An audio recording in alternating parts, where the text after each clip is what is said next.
নমস্কার, হেলথলাইন অনুষ্ঠানে আপনাদের সকলকে স্বাগত। আপনারা জানেন যে এই হেলথলাইন অনুষ্ঠানে আমরা মানুষের শরীরের বিভিন্ন রোগ নিয়ে আলোচনা করি এবং আমাদের এই অনুষ্ঠানে উপস্থিত থাকেন স্বনামধন্য চিকিৎসকগণ। আর এই চিকিৎসকরা এই বিভিন্ন রোগ ব্যাধি নিয়ে যেমন আলোচনা করেন এবং সেই সঙ্গে তারা আলোচনা করেন এই রোগের উপসর্গ কী, রোগের লক্ষণ কী এবং কিভাবে আমরা এই সমস্ত রোগ থেকে বেরিয়ে আসতে পারি বা রোগকে প্রতিরোধ করতে পারি। ঠিক তেমনভাবেই আজকেও আমাদের হেলথলাইন অনুষ্ঠানে উপস্থিত আছেন স্বনামধন্য চিকিৎসক doctor Sunanda Haldar, consultant ophthalmologist in cataract and glaucoma services, Surfside eye hospital, Kolkata. Doctor Haldar, আপনাকে নমস্কার, স্বাগত। নমস্কার। আজ আমরা আলোচনা করব চোখের ছানি অর্থাৎ ক্যাটারাক্ট নিয়ে। গত 9 অক্টোবর ছিল বিশ্ব দৃশ্য দিবস অর্থাৎ ওয়ার্ল্ড সাইট ডে। আর সেই কারণে আমাদের আজকের বিষয় চোখের ছানি। আলোচনা করবেন ডক্টর হালদার এই বিষয়ে। প্রথমেই ডক্টর হালদার, আপনার কাছে জানতে চাইব, এই ছানি, যে চোখের ছানি আমরা বলি, যেটা একটু বয়স হলেই মানুষের মধ্যে আমরা প্রায়ই দেখতে পাই, তো এই আসলে ছানি রোগটি কি? ছানি কি আসলে? দেখুন, ছানি রোগটাকে মেনলি আমরা একটা এজ রিলেটেড, তার মানে বয়সজনিত একটা ডিজিজ বলি। এতে নর্মালি কি হয়, আমাদের যে চোখের একটা লেন্স থাকে সেটা কিন্তু পুরোপুরি ট্রান্সপারেন্ট থাকে, কিন্তু কোনো কারণে বা বয়স বেশি হলে ওটা আস্তে আস্তে ওই ট্রান্সপারেন্ট লেন্সের মধ্যে আস্তে আস্তে ক্লাউডিং শুরু হয়ে যায়। তার মানে কি, ধরুন একটা আমাদের ট্রান্সপারেন্ট আমরা গ্লাস নিলাম, এবার ওটা ইনিশিয়ালি একদম পুরোপুরি পরিষ্কার, ওর মধ্যে দিয়ে লাইট পাস হয়ে যাচ্ছে, কিন্তু আস্তে আস্তে যদি ওই গ্লাসের মধ্যে অনেক কিছু ডিপোজিট হতে থাকে তাহলে কি হয়ে যাবে, আস্তে আস্তে লাইট কিন্তু ঠিকঠাক পাস করতে পারবে না ওই লেন্স দিয়ে। তাহলে সেই ডিজিজটাকেই আমরা বলি ক্যাটারাক্ট, তার মানে চোখের ছানি। এই যে ছানি আমরা দেখি যে একটু বয়স হলে মানুষের মধ্যে দেখা যায়। আসলে আমরা একটু জানতে চাইছিলাম আপনার কাছে, কোন বয়স থেকে এটা অ্যাকচুয়ালি দেখা যায় বিশেষ করে? দেখুন, আমরা বলি 50 ইয়ার্স অর মোর, মানে 50 বছর হলে এই ক্যাটারাক্ট ফর্মেশনের চান্স অনেক হাই হয়ে যায়। তো তাই জন্য আমরা বলি 50 বছর হলেই তারপরে ডক্টরকে দিয়ে, আই স্পেশালিস্টকে দিয়ে একবার আপনি চেক আপ করিয়ে নিন যে আপনার কোনো ক্যাটারাক্ট ফর্মেশন স্টার্ট হয়েছে কিনা। কিন্তু হ্যাঁ, ক্যাটারাক্ট এরকম না যে খালি বয়স্ক লোকেদেরই হয়, অনেক কারণে কিন্তু এগুলো কম বয়স্ক লোকেদেরও হতে পারে। যেমন ছোট বাচ্চা যে জন্ম নিচ্ছে তারও কিন্তু ক্যাটারাক্ট হতে পারে, যেটাকে আমরা কনজেনাইটাল ক্যাটারাক্ট বলি। আর অনেকগুলো আমাদের ডিজিজ থাকে আর অনেকগুলো রিজনস থাকে যার কারণে কিন্তু আর্লি অনসেট অফ ক্যাটারাক্টও হতে পারে, তার মানে 50 বছরের আগেও কিন্তু ছানি হতে পারে। আচ্ছা আচ্ছা, এই যে আপনি বললেন যে 50 বছরের পরে বেশি হয়, কিন্তু 50-এর নিচেও কিন্তু ছানি হতে পারে। তবে সংখ্যাটা কেমন হয়? এই যে 50-এর নিচে যেটি হয় সেই সংখ্যাটা কিরকম হতে পারে? দেখুন, আজকাল হচ্ছে যে আমাদের মেনলি ডায়াবেটিস আর হাইপারটেনশন, তার মানে হলো সুগার আর প্রেশার, ম্যাক্সিমাম লোকেদেরই কিন্তু কম এজ থেকে স্টার্ট হয়ে যাচ্ছে। তার সঙ্গে আরো আলাদা জিনিস আছে, যেমন অ্যালকোহল কনজাম্পশন, স্মোকিং করছে কেউ, বা আজকাল খুব স্টেরয়েডও লোকে নিচ্ছে, না জেনে শুনে নিয়ে নিচ্ছে। তো এইসব কারণে কিন্তু আজকাল কম বয়সেও অনেক আমরা ক্যাটারাক্ট দেখতে পাচ্ছি। কিন্তু হ্যাঁ, ম্যাক্সিমাম কেস কিন্তু বয়স্ক লোকেদেরই এটা হয়। মানে সেটাই আমরা সাধারণত দেখে থাকি যে একটু বয়স হলেই ছানি হওয়ার চান্স বেশি থাকে। ডক্টর হালদার, আপনার কাছে একটু জানতে চাইবো, এই যে চোখের ছানি যে বিষয়টা, মানে উপসর্গটা কি? দেখুন, পেশেন্টরা আমাদের কাছে মেনলি যে সিমটমস নিয়ে আসে তার মধ্যে মোস্ট কমন হলো যে আমি দূরে দেখতে আমার একটু ঘোলা ঘোলা দেখতে পাচ্ছি, বা ক্ল্যারিটি নেই। আমি আগে যেরকম পরিষ্কার দেখতে পেতাম এখন কিন্তু এতটা পরিষ্কার আমি দেখতে পাচ্ছি না। তার সঙ্গে পেশেন্ট আরো কি বলতে পারে যে আমি রাত্রিবেলা আমার দেখতে বেশি সমস্যা হচ্ছে। তার সঙ্গে বলতে পারে যে আমি লাইটের দিকে তাকালে, বা রাতে যদি আমি ড্রাইভিং করছি তখন লাইটের দিকে তাকালে আমার মনে হচ্ছে না লাইটটা একদম ছড়িয়ে যাচ্ছে, আমি কিছু ভালো করে দেখতে পাচ্ছি না। বা পেশেন্ট বলতে পারে যে আমার বারবার চশমার পাওয়ার চেঞ্জ হয়ে যাচ্ছে। ঠিক আছে। আর তার সঙ্গে বলতে পারে যে আমি আগে যেমন কালারগুলো এত ব্রাইট দেখতাম এখন ওর ব্রাইটনেসটা অনেকটাই কমে গেছে। তাহলে এইসব যদি আমরা সিমটমস দেখি তাহলে ভাবতে হবে পেশেন্টের ছানি বা ক্যাটারাক্ট কিন্তু হওয়ার চান্স রয়েছে। আচ্ছা, নর্মালি যে পাওয়ারটা বাড়ে যেটা, তার সঙ্গে মানে এটা যদি অনবরত পাওয়ারটা বাড়তে থাকে তখনই বুঝতে হবে যে ছানি পড়ার সম্ভাবনা নাকি? হ্যাঁ, তো মানে পেশেন্ট ধরুন আসছে আমার কাছে, প্রত্যেক 1-2 মাস বা 2-3 মাসের মধ্যে আসছে, বলছে আমার পাওয়ার চেঞ্জ হয়ে গেল, বেড়ে গেল বা কমে গেল, কমেও যেতে পারে, তাহলে পাওয়ারটা চেঞ্জ হয়ে যাচ্ছে, বারবার বলছে আমি এই চশমা বানালাম আবার দেখতে পাচ্ছি না, আবার চেঞ্জ হয়ে গেল, তাহলে দেখতে হবে যে ওর ছানি পড়ছে কিনা, ওটা ভালো করে চেক আপ করতে হবে। এই যে আপনারা যখন এই যে চোখের অপারেশন করেন, তো এই যে চোখের অপারেশনের সময় মানে আপনারা একটু জানতে চাইছি আর কি, চোখের অপারেশনের সময় আপনারা ছানি কিভাবে এটা চিহ্নিত করেন যে এটি যে ছানি হয়েছে, সেই জিনিসটা কি করে বোঝা যায় আর কি? দেখুন, তাই জন্য আমাদের যখন পেশেন্ট আসে আমরা বলি ভালো একটা সার্টিফাইড আই হসপিটাল যেখানে আই স্পেশালিস্টরা আছে ওখানে আপনি ভিজিট করুন, তাহলে একটা থরো এক্সামিনেশন অফ আই ওখানে হবে। আমরা কিভাবে চিহ্নিত করি ছানি? আগে পেশেন্ট আসলেই ওর রিফ্র্যাকশন, তার মানে চশমার পাওয়ার আমরা চেক করি, চশমার পাওয়ার চেঞ্জ হয়েছে, উনি কি চশমা পাওয়ার চেঞ্জ করলে আরো ভালো দেখতে পাচ্ছেন কি পাচ্ছেন না। তারপরে আমরা দেখি ওনার চোখের মধ্যে একটা প্রেশার থাকে, যেমন ব্লাড প্রেশার থাকে ওরকম চোখেরও একটা প্রেশার থাকে, তো ওইটা আমরা চেক করে দেখি যে ওটা কেমন আছে।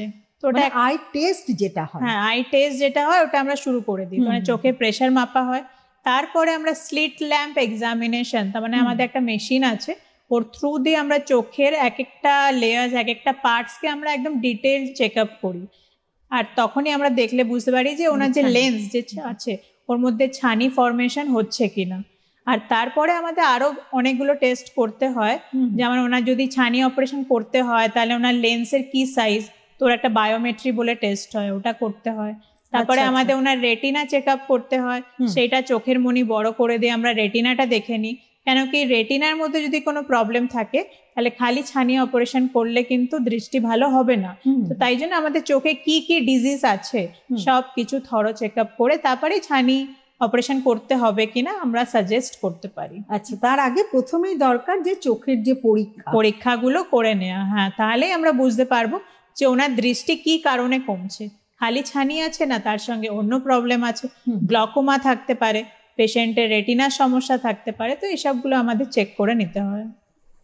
অনেক সময় আমরা দেখি যে একটু কম দেখছেন, বা আপনি যেটা বললেন যে রাত্রে লাইটটা চারিদিকে ছড়িয়ে পড়ছে, তো তখন ধরুন টেস্ট করা হলো, করার পর বোঝা গেল ছানি। তো এই ছানিটা কোন লেভেলে গিয়ে আমরা অপারেশনের দিকে যাব? হয়তো অনেক সময় আমরা ভাবি যে ওষুধ খেলে হয়তো ঠিক হয়ে যেতে পারে, তো আমরা কোন স্টেজে গিয়ে অপারেশন করব আর কি? দেখুন, আজকাল আমাদের মডার্ন সার্জারিতে আমরা পেশেন্টকে বলি যখনই আপনার মনে হচ্ছে আপনি ডে টু ডে লাইফ ঠিকঠাক করতে পারছেন না, ঠিকঠাক চালাতে পারছেন না, আপনার দেখতে প্রবলেম হচ্ছে, তাহলে সেই স্টেজেই আমরা বলি যদিও পেশেন্টের ছানি থাকে তাহলে অপারেশন করে নেওয়া উচিত। কেন আজকাল আপনি যত তাড়াতাড়ি অপারেশন করাবেন ততই কিন্তু রেজাল্ট ভালো হবে, কেন কি আমরা যে মেশিন দিয়ে ছানি অপারেশন করি সেটাতে অনেকটা পাওয়ার দিয়ে ওই ছানিটাকে আমাদের খেতে হয়, তো ছানির গ্রেডিং মানে যত ওটা নরম থেকে শক্তর দিকে যাবে ততই কিন্তু আমাদের বেশি পাওয়ার দিয়ে জিনিসটাকে খেতে হবে।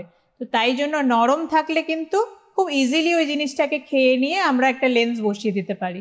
তাই জন্য পেশেন্টকে আমরা বলি আপনারা কাইন্ডলি ওয়েট করবেন না, যখনই আপনার মনে হবে যে এইসব প্রবলেমগুলো আপনার হচ্ছে, দেখতে প্রবলেম হচ্ছে, আপনি ডাক্তারের কাছে ভিজিট করুন।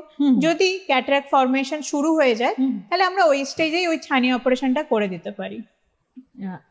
আচ্ছা, আর একটু জানতে চাইছিলাম যে এখন তো বর্তমান সময়ে এই যে অপারেশন পদ্ধতি সবকিছুই তো চেঞ্জ হয়েছে এবং অনেক উন্নত হয়েছে, তো এই যে ছানি অপারেশনের বিষয়টা যদি আর মানে আজকের দিনে কতটা উন্নত হয়েছে বা কিভাবে অপারেশন করা হয় সেই বিষয়টা যদি আপনি একটু বলেন। হ্যাঁ, একদম ঠিক বলেছেন, আজকাল ছানি অপারেশন খুব মডার্ন হয়ে গেছে আর অনেক আপডেশন হয়েছে ওই ছানি অপারেশনের প্রসিডিওরে।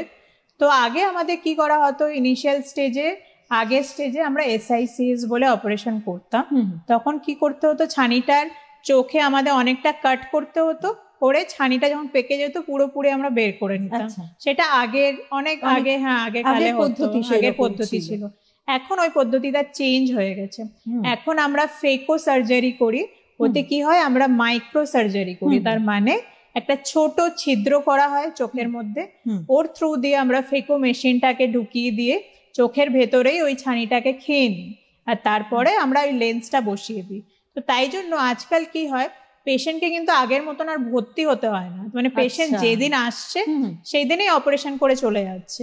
আর সেকেন্ড কথা, আগে আমাদের ছানি অপারেশন করতে হলে পেশেন্টের চোখটা অবশ করার জন্য ইনজেকশন দিতে হতো, আজকাল কিন্তু ড্রপ দিয়ে চোখে অবশ করে দেওয়া হয়, তাহলে ইনজেকশন দিতে হচ্ছে না।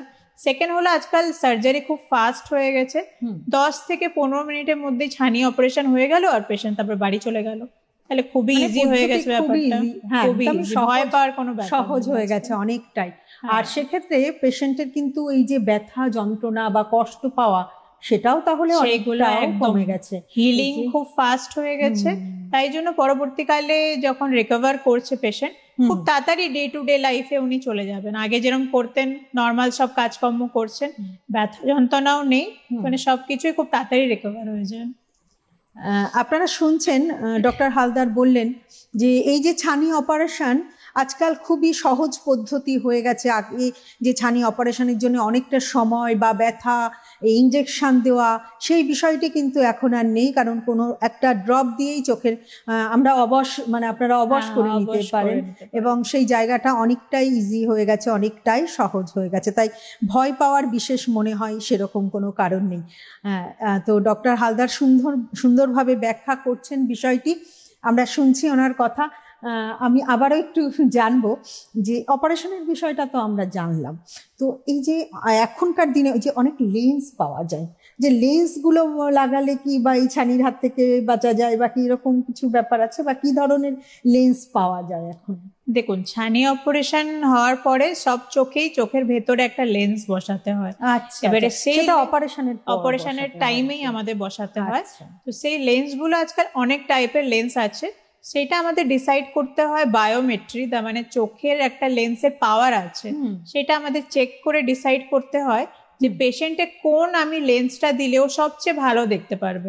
তো এতে একটা মোনোফোকাল লেন্স বলে একটা লেন্স আছে, ওতে কি হয় খালি দূরের পাওয়ার থাকে, তার মানে পেশেন্ট অপারেশনের পরে দূরে পরিষ্কার দেখতে পারবে, কিন্তু হ্যাঁ ইন্টারমিডিয়েট, তার মানে মাঝখানের ডিস্টেন্স আর একদম কাছাকাছি ডিস্টেন্স, এতে দেখতে প্রবলেম হবে, ওর জন্য চশমা নিতে হবে, এটা হলো মোনোফোকাল। তারপরে আসছে ইডফ লেন্স। ইডফ লেন্সে কি হচ্ছে, পেশেন্ট দূরে তো পরিষ্কার দেখতেই পাচ্ছে, তার সঙ্গে মাঝামাঝি ডিস্টেন্সেও কিন্তু পরিষ্কার দেখতে পাচ্ছে, তাহলে কি হচ্ছে ওনার চশমার ডিপেন্ডেন্সি অনেকই কমে গেল, মানে এই ডিস্টেন্স পর্যন্ত মোটামুটি সব কাজ ওনার চলে যাচ্ছে। একদম সূক্ষ্ম কাজ যেটা চোখের কাছাকাছি, তার জন্য হয়তো হালকা পাওয়ার লাগতে পারছে। আর আরেকটা আছে ট্রাইফোকাল লেন্স, ওতে কিন্তু 3টে ডিস্টেন্সেরই পাওয়ার রয়েছে, ঠিক আছে, তাহলে এই লেন্সের উপরে ডিপেন্ড করে ওনার কতটা দৃষ্টি ভালো হচ্ছে পরবর্তীকালে, ওটা ডিপেন্ড করছে। বাহ, তার মানে আপনি বলছেন যে আমরা 3 ধরনের লেন্স ইউজ করতে পারি। হ্যাঁ, আরো লেন্স আছে, সেগুলো আরো ডিটেইলড ব্যাপার, যেমন টোরিক লেন্স বলে একটা আছে, সেটাও আমরা ইউজ করি, যাদের ধরো অনেকগুলো চোখের কি হয় এক একটা অ্যাক্সিসে অনেকটা পাওয়ার থাকে, যাকে আমরা হাই অ্যাস্টিগম্যাটিজম বলি, তো ওই সবগুলো সরানোর জন্য টোরিক লেন্স বলে একটা থাকে, সেটা দিলেও খুব ভালো কারেকশন হয়ে যায়। তো এটা হলো পেশেন্ট টু পেশেন্ট ডিফার করছে, যে আমরা ওই পেশেন্টকে কি লেন্স দিলে ওর ভিশন সবচেয়ে বেশি ভালো হবে, সেটা আমাদের চেক আপ করতে হয়। বেশ বেশ, আমরা শুনছি ডক্টর হালদারের কাছ থেকে অনেক গুরুত্বপূর্ণ তথ্য, এই যে ছানি অপারেশন বা অপারেশনের পরে যে বিভিন্ন ধরনের লেন্স আমরা ব্যবহার করতে পারি, সেক্ষেত্রে হয়তো আমাদের আর চশমাটা কোনো প্রয়োজন হবে না। অনেক সময় অনেকের থাকে কি চশমা নিয়ে একটা অ্যালার্জি থাকে, যে চশমা ব্যবহার করতে চান না, তাই জন্য আজকাল মডার্ন সার্জারিতে যদি আমরা প্রিমিয়াম লেন্স ইউজ করি, ভালো লেন্স, তাহলে ওইগুলো কিন্তু চশমা স্পেকটেকল ফ্রি আজকাল সবাই হতে চাইছে, চশমা ফ্রি, সেটা আমরা অ্যাচিভ করতে পারি। বেশ বেশ, ডক্টর হালদার এই আরেকটু জানবো যে এই যে চোখের ছানি, তো এই যে আমাদের অনেকের একটা কমন রোগ হয়ে গেছে না, এই যে ডায়াবেটিস, প্রেশার, হ্যাঁ, যে পদ্ধতিগত যে রোগগুলি এখন আমাদের প্রত্যেকের মধ্যেই রয়েছে কম বেশি, তো সেই রোগগুলো কি কোনোভাবে এই চোখের ছানিকে প্রভাবিত করে? হ্যাঁ, একদম ঠিক বলেছেন। অ্যাকচুয়ালি আমাদের আজকাল সবারই সুগার, প্রেশার, এটা তো খুবই মানে এটা কমন হয়ে একদম গেছে, common, একদম ভীষণ কমন। common হ্যাঁ, রোগ হয়ে ম্যাক্সিমাম গেছে। লোকেরই সুগার অ্যান্ড প্রেশার আজকাল রয়েছে। হুম। তো এই সুগার অ্যান্ড প্রেশার হলে কিন্তু খুব আর্লি অনসেট অফ ক্যাটারাক্ট হয়ে যায়, তার মানে খুব তাড়াতাড়ি ছানি পড়ার চান্সেস বেড়ে যায়। আমি যেটা বলেছিলাম যে 50 বছরের আগেও কিন্তু ছানি পড়তে পারে। আর তার সঙ্গে ওর প্রোগ্রেশন, তার মানে ওই ছানিটা কত তাড়াতাড়ি বাড়ছে সেটাও কিন্তু এর কারণে অনেকটাই বেড়ে যেতে পারে। আর তার সঙ্গে আমি ধরুন অপারেশন করলাম, করে যে ওর রিকভারি করছে সেই রিকভারি টাইমটাও কিন্তু বেড়ে যাচ্ছে যদি ওদের সুগার আর প্রেশার কন্ট্রোল না থাকে। তাহলে এইটা একটা খুব ভাইটাল ফ্যাক্টর ছানির জন্য। মানে একটা রোগ আর একটা রোগের সঙ্গে একেবারে একদম কানেক্টেড। আর এই যে সুগার, আমরা আগের এপিসোডে আলোচনা করছিলাম এই ডায়াবেটিস নিয়ে। আসলে ডায়াবেটিসটা এমন একটি রোগ না যেটি এই যে বিভিন্ন ধরনের রোগকে আরো বাড়িয়ে দেয়, যেটা এই যে ছানিকেও আপনি একদম একদম বললেন। চোখে তো অনেক এফেক্ট করে, ডায়াবেটিস থেকে চোখে অনেক এফেক্ট হয়। তার মধ্যে একটা এফেক্ট হলো ছানি তাড়াতাড়ি পড়া, এটাও একটা সুগারের থেকে এফেক্ট চোখের মধ্যে। আচ্ছা আচ্ছা। তো এই যে ছানি, আমরা এই যে সুগার ধরুন আছে কারোর, বা প্রেশার, বা আরো অন্যান্য রোগ আছে, এর জন্য তো ছানি পড়তেই পারে। আমরা যদি কোনো নিয়মিত অভ্যেস করি, যেমন সুগারের ক্ষেত্রে ডাক্তারবাবুরা বলেন যে এক্সারসাইজ করতে হবে বা খাবারের তালিকা ঠিক সেই মতো করতে হবে, আমরা যদি কোনো মানে প্রতিদিনের কোনো অভ্যেস, সেই অভ্যেস কোনোভাবে কি ছানিকে নিয়ন্ত্রণ করা যায়? হ্যাঁ, একদম ঠিক বলেছেন। অ্যাকচুয়ালি আমরা ক্যাটারাক্টকে বলি এজ রিলেটেড, ওটা একটা বয়সজনিত, কিন্তু হ্যাঁ আমরা লাইফস্টাইল মডিফিকেশন করে কিন্তু এই ছানি পড়াটাকে ডিলে করতে পারি। সেটা আমরা কিভাবে করতে পারি? ধরুন ভালো খাওয়া দাওয়া করা, আচ্ছা, যেমন ফল, সবজি যাতে অ্যান্টিঅক্সিডেন্ট হাই অ্যামাউন্টে রয়েছে, সেইগুলো কিন্তু ছানি পড়াকে ডিলে করে। তার সঙ্গে আমরা কি করতে পারি, যে ইউভি রেস গুলো সূর্য থেকে পড়ছে, ওর জন্য আমরা যদি সানগ্লাস ইউজ করি তাহলে ওটার থেকে অনেকটাই প্রোটেকশন হয়, তাহলে ছানির প্রোগ্রেশন বা ছানি হওয়ার থেকে ওটা ডিলে করতে পারে। তার সঙ্গে আর কি কি হতে পারে, যেমন আপনি বললেন যে এক্সারসাইজ, হ্যাঁ এক্সারসাইজ করা, তারপরে ওয়েটটাকে মেনটেন করা ঠিকঠাক। তার সঙ্গে কোলেস্ট্রল, বাইরের ধরুন এত জাঙ্ক ফুড খাচ্ছে আজকাল লোকে, ওটার জন্য কিন্তু কোলেস্ট্রল লেভেল বেড়ে যায়। ওই কোলেস্ট্রল লেভেল হাই হওয়ার থেকেও কিন্তু ক্যাটারাক্ট ফর্মেশন খুব তাড়াতাড়ি হয়ে যায়। তো আমাদের জাঙ্ক ফুড খাওয়া, এগুলো যত আমরা কম করব, তার সঙ্গে আমরা একটু মাইল্ড এক্সারসাইজ করে নিলাম, তার সঙ্গে সুগার, প্রেশার এগুলো একটু কন্ট্রোলে রাখলাম, তাহলে এই মোটামুটি লাইফস্টাইল আমরা মডিফিকেশন করলাম। আর তার সঙ্গে একটা খুব ইম্পর্টেন্ট জিনিস, স্মোকিং আর অ্যালকোহল, হ্যাঁ এগুলো যত আপনারা বন্ধ করবেন বা কম করে দিন ততই কিন্তু ছানি ফরমেশনে ওটা ডিলে করবে। তাহলে এই সব জিনিসগুলো করে আমরা ছানি ফরমেশনকে ডিলে করতে পারি। আচ্ছা আচ্ছা আচ্ছা। দেখুন সেই একই জায়গায় কিন্তু আমরা আসছি যে প্রত্যেকটাই রোগের ক্ষেত্রেও সেই খাবার দাবার ঠিকঠাক করা, বা এক্সারসাইজ করা, বা অ্যালকোহলকে মানে বাদ দেওয়া, স্মোকিংকে বাদ দেওয়া, প্রত্যেকটা রোগের ক্ষেত্রে কিন্তু আমরা এই জিনিসগুলো দেখতে পাচ্ছি, একটার সঙ্গে একটা কানেক্টেড। মানে পুরো লাইফস্টাইল রিলেটেড তো জিনিস, এটা ব্যাপারটাই হলো। কেন কি যত লাইফস্টাইল খারাপ হবে তত এই জিনিসগুলো আমাদের এফেক্ট করে ছানি তাড়াতাড়ি ফরমেশন হবে। তো তাই জন্য যদি আমরা ওই জিনিসগুলোকেই কারেকশন করে দিই, তাহলে একটা এজ রিলেটেড জিনিস হলেও আমাদের অনেক বেশি বয়সে গিয়ে ছানি পড়তে পারে, যেটা আমরা ভাবছি যে 50 ঊর্ধ্বতেই আমাদের হয়ে যেতে পারে, কিন্তু সেটা অনেক সময় হয়তো দেখা যাচ্ছে আমরা সেটা 60 বছরের পরে, 60-70 বছরেও অনেকজনের নাও হতে পারে, অনেকজনের ছানি নাও পড়তে পারে যদি ওরা ঠিকঠাক লাইফস্টাইল মেনটেন করে। তাহলে একদম একদম ডক্টর হালদার সুন্দরভাবে ব্যাখ্যা করছেন। আপনারা শুনছেন এই যে চোখের ছানি নিয়ে আমরা যে আলোচনায় আছি, আমরা আরো অনেক কিছু জানবো ডক্টর হালদারের কাছ থেকে। এবার একটু জানতে চাইছি যে আমরা অনেকটাই জেনে গেছি, মোটামুটি অনেকটাই জেনে ফেলেছি, তবে একটু জানবো যে এই যে অনেকের ছানি হয়, অনেকে ভয় পেয়ে যায়, হ্যাঁ যে অপারেশন করতে হবে, এই ভয়টা কিন্তু অপারেশনের ভয়টা আমারও খুব আছে আর কি। তো অপারেশনের খুব ভয় থাকে অনেকের। আপনি বললেন অপারেশন এখন অনেক সহজ সরল পদ্ধতি হয়ে গেছে, একটু জানতে চাইবো যে ঘরোয়া কোনো কোনো পদ্ধতি বা চোখে অনেক সময় বলে ওষুধ খেয়েও হয়তো ছানিটাকে অ্যাভয়েড করা যায়, বা চোখের ড্রপ দিয়ে বা কোনো ঘরোয়া পদ্ধতি এগুলো দিয়ে কি ছানিটাকে কোনোভাবে অ্যাভয়েড করা যায় বা আমরা নির্মূল করতে পারি এই রোগকে? না, দেখুন, ছানির কিন্তু একমাত্র ট্রিটমেন্ট হলো ছানি পড়লে সার্জারি করতে হবে। কেন কি কোনো ওষুধ খেয়ে নিলাম বা ওষুধ লাগিয়ে নিলাম, ওতে কিন্তু ছানি থামবেও না, আর ছানি ঠিকও হবে না। তো এখনো পর্যন্ত এরকম কোনো ট্রিটমেন্ট নেই যে আমি খেয়ে নিলাম বা ড্রপ লাগিয়ে নিলাম বা ঘরোয়া কোনো পদ্ধতি করলাম যেতে ছানি আমার ঠিক হয়ে গেল বা ছানি পড়লো না। ছানি পড়লে একমাত্র ট্রিটমেন্ট এখন হলো ছানি অপারেশনই করতে হবে। একদম। তাহলে আমরা একটি গুরুত্বপূর্ণ বিষয় জানলাম। আমরা অনেক সময় ভাবি যে কোনো রোগের ক্ষেত্রে, কি ছানি বা অন্যান্য রোগের ক্ষেত্রে আমরা ভাবি যে আমরা ঘরোয়া পদ্ধতি কিছু অবলম্বন করে নিই, ডক্টরের কাছে যাব না।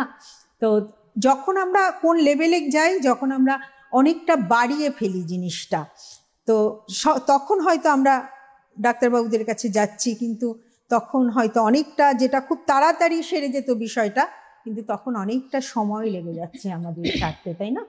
তো আমরা এই জন্যেই আমাদের এই হেল্পলাইন অনুষ্ঠান। হ্যাঁ, হেল্পলাইন অনুষ্ঠান আমরা এই জন্যেই করি যে বিভিন্ন রোগ ব্যাধি সম্পর্কে আমাদের এই যে বিশিষ্ট যে চিকিৎসকরা আমাদের মধ্যে আসেন, আমরা তাদের কাছ থেকে বিভিন্ন রোগ সম্পর্কে আমরা বিভিন্ন তথ্য জানি। এবং এই যে ডক্টর হালদার বললেন যে এই যে ছানির বিষয়টা, আমরা আবারও শুনবো যে এখন তো প্রযুক্তির অনেক উন্নতি ঘটেছে, তাই না? এই প্রযুক্তির উন্নতির ফলে অপারেশন আরো কতটা আধুনিক হয়েছে, বা এই বিষয়ে যদি একটু বলেন। প্রযুক্তির উন্নতি তো আমাদের দিনের দিন হচ্ছেই, তাই না? একদম, সেই বিষয়টা যদি একটু। দেখুন, আজকাল অনেক টেকনোলজিক্যাল অ্যাডভান্সেস হয়েছে ক্যাটারাক্ট সার্জারিতে। যেমন আমরা আজকাল মাইক্রো সার্জারি করছি, এটা আগেও বললাম, যে একদম ছোট একটা ছিদ্র দিয়ে আমরা ছানিটাকে অপারেশন করে দিচ্ছি। তার সঙ্গে আজকাল লেজার অ্যাসিস্টেড সার্জারিও করা হয়, যেমন ফ্ল্যাক্স বলা হয়। ওটা আমরা লেজার হেল্প নিয়ে ছানি অপারেশন করি, তাহলে ওটা অ্যাকিউরেসি আরো বেটার হয়ে যায়, কমপ্লিকেশনের চান্সেস কমে যায়, আর তার সঙ্গে রিকভারি খুব ফাস্ট হয়ে যায়, খুব তাড়াতাড়ি। বললাম যেটা ডে টু ডে লাইফে পেশেন্ট হয়তো 1-2 দিন বা 1 সপ্তাহের মধ্যে একদম নর্মাল হয়ে গেল, আগের থেকেও ভালো হয়ে গেল, এরকম অবস্থা। তো এগুলো, আর তার সঙ্গে আজকাল প্রিমিয়াম IOL আছে, প্রিমিয়াম লেন্স যেগুলো আমি বললাম, যে ওইগুলো লাগালে কিন্তু অনেকটাই আমরা স্পেকটেকেল ফ্রি, চশমা ছাড়াও লাইফ আমরা আরামসে, মানে ছোটবেলায় যেরকম আমরা দেখতে পেতাম, অত বয়সে গিয়ে আমরা চশমা ছাড়া দেখছি। কিভাবে? আমরা প্রিমিয়াম IOL লাগিয়ে। এই জন্যই অনেককে আমরা দেখি যে অনেকটাই বয়স হয়েছে কিন্তু তিনি চশমা ছাড়া চলছে। তো উনি হলো অপারেশন করিয়েছেন নিশ্চয়ই প্রিমিয়াম IOL দিয়ে, প্রিমিয়াম লেন্স লাগিয়েছেন চোখের ভেতরে, যার কারণে ওনার চশমার পাওয়ারটা লাগছে না। আচ্ছা আচ্ছা। তো এই যে চোখের ছানি যে বিষয়টা আপনি বললেন, এইটা আজকের দিনে দাঁড়িয়ে মানে কত সংখ্যক মানুষের, মানে আপনারা তো এই বিষয়টা নিয়েই আছেন, আর আপনি তো আরো বেশি ভালো করে জানবেন বিষয়টি, কত সংখ্যক মানুষকে এটা প্রভাবিত করছে? যেমন আমরা দেখি ডায়াবেটিস যেটা বা অন্যান্য রোগ যেটা, সেটা অনেক অনেক পরিমাণ সংখ্যক মানুষকে অ্যাটাক করছে। এই চোখের ছানিটা কিরকম সংখ্যক মানুষ? দেখুন, ছানিকে বলা হয় পুরো ওয়ার্ল্ড ওয়াইড, তার মানে পুরো দুনিয়াতে এটা হলো মোস্ট কমন একটা ডিজিজ। সবচেয়ে বেশি যদি আমরা বলি চোখের কি প্রবলেম নিয়ে পেশেন্ট প্রেজেন্ট করে, তো ছানি হলো সবচেয়ে মোস্ট কমন। এটা পুরো দুনিয়াতে বলুন বা আমাদের ইন্ডিয়াতে মোস্ট কমন। আর সবচেয়ে ভালো জিনিস হলো এটা একটা রিভার্সেবল ব্লাইন্ডনেস, আমরা হওয়ার থেকে ওটাকে আটকাতে পারি। তার মানে পেশেন্ট অন্ধত্ব হবে না যদি আমরা ঠিক টাইমে ট্রিটমেন্ট করি, তাহলে পেশেন্ট একদম আগের মতো নর্মাল হয়ে যাবে। কেন চোখের অনেক ডিজিজ আছে যেগুলোকে আমরা একবার ডিজিজ হয়ে গেলে কিন্তু রিভার্স করতে পারি না, মানে আগের জায়গাতে আমরা নিয়ে যেতে পারি না। কিন্তু ছানি এরকম একটা ডিজিজ যেটা আমরা ঠিক টাইমে ট্রিটমেন্ট করলে ওটা কিন্তু একদম আগের মতো নর্মাল হয়ে যাবে, কিন্তু আমাকে ঠিক টাইমে ট্রিটমেন্টটা নিতে হবে, না হলে কিন্তু অন্ধত্ব বা ব্লাইন্ডনেস হওয়ার চান্স কিন্তু অনেক বেশি। যদি পেশেন্ট বসে থাকে ঘরের মধ্যে যে আমি দেখতে পাচ্ছি না, ঠিক আছে, আস্তে আস্তে আস্তে আস্তে আস্তে আরো বাড়ছে জিনিসটা, আরো মনে হচ্ছে যে একদম অন্ধত্বর দিকে চলে যাচ্ছে, তাও পেশেন্ট অনেকজন হয় যারা আসতে চায় না ডাক্তারের কাছে। কেন? এটা ঠিক অ্যাকচুয়ালি ওদের একটা ভয় থাকে যে অপারেশন, অ্যাকচুয়ালি আগে যেরকম অপারেশন হতো ওতে ওদের রিকভারি করতে খুব ব্যথা যন্ত্রণা এগুলো হতো, তো ওরা এখনো ভাবছে যে এখন সার্জারি হয়তো ওরম ভাবেই হয়। হয় হ্যাঁ, আর অনেকজন ভাবে যে শীতকালেই খালি ছানি অপারেশন হয়, কিন্তু এখন কিন্তু এরকম কোনো ব্যাপার নেই। এখন আচ্ছা রিকভারি কিন্তু এত ফাস্ট হুম, হুম। যে সারা বছরে আপনি যে কোনো টাইমে অপারেশন করাতে পারবেন, কোনো সমস্যা নেই। কিন্তু ঠিক টাইমে অপারেশন করাটা খুব দরকারি। ওটা যদি না হয় তাহলে আমরা ব্লাইন্ডনেসটাকে কোনোভাবেই আটকাতে পারবো না। বেশ বেশ, তাহলে আমরা আপনারা শুনলেন আজকে আমাদের হেলথলাইন অনুষ্ঠানে ডক্টর সুনন্দা হালদার, মানে উনি আমাদেরকে সুন্দরভাবে ব্যাখ্যা করলেন যে এই যে চোখের ছানির বিষয়টি। আমরা ডক্টর যেটি বললেন যে আমরা অনেক সময় ভয় পাই যে আমরা অপারেশন করাতে গেলে সেটা খুবই পেইনফুল, মানে কষ্টদায়ক হবে, বা এই যে শীতকালের যে বিষয়টি বললেন, আমার মনে হয় যে শীতকালের যে বিষয়টি আপনি বললেন যে এইটা হয়তো ওনার আগে এই ধারণাটা ছিল যে শীতকালে করাবো কারণ গরমকালে পেকে যাওয়ার ভয় থাকতে পারে, কিন্তু আপনারা এইটুকু নিশ্চিন্ত নিশ্চয়ই আজকের এপিসোড দেখে হলেন যে সেই রকম কোনো ভয়ের বিষয় না। অপারেশন আজকের দিনে খুবই সহজ একটি বিষয় হয়ে গেছে এবং তার জন্য কোনো কষ্ট নেই, খুব সাধারণভাবে আপনি গিয়ে অপারেশন করিয়ে নিয়ে আসতে পারেন। তো সেই ক্ষেত্রে আমরা শুনলাম, এবং ছানি কিভাবে আমরা প্রতিরোধ করতে পারবো সে বিষয়েও ডক্টর হালদার কিছু কিছু কথা বললেন। অবশ্যই খাওয়া দাওয়া ঠিকঠাক করতে হবে, অবশ্যই এক্সারসাইজ করতে হবে।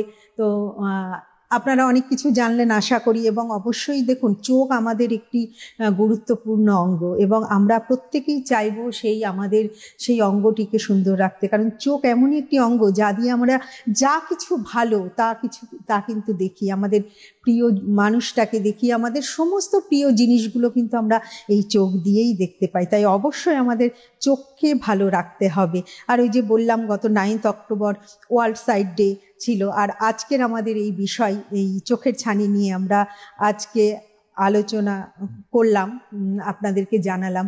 তো ডক্টর হালদার, আপনি এই যে আজকে আমাদের মধ্যে এসেছেন এবং এত গুরুত্বপূর্ণ তথ্য আপনি আমাদের এবং আমাদের দর্শক বৃন্দকে দিলেন, আমরা মনে হয় অনেকটাই সমৃদ্ধ হলাম এবং আমাদের ভীতি বোধহয় এই কারণে অনেকটাই কাটলো। তো আপনাকে অনেক অনেক ধন্যবাদ। আমরা আশা করব আপনি আবারও আমাদের এই অনুষ্ঠানে আসবেন এবং এসে আপনার এই মূল্যবান তথ্য আমাদের দর্শকবৃন্দকে দেবেন। আমরা মনে করি আমরা যেমন উপকৃত হব এবং সেই সঙ্গে আমাদের দর্শকবৃন্দও কিন্তু অনেক উপকৃত হবেন। তো আজকে আমাদের সময় একদম শেষ হয়ে এসেছে, আমরা শেষ করব আমাদের আজকের অনুষ্ঠান এখানেই।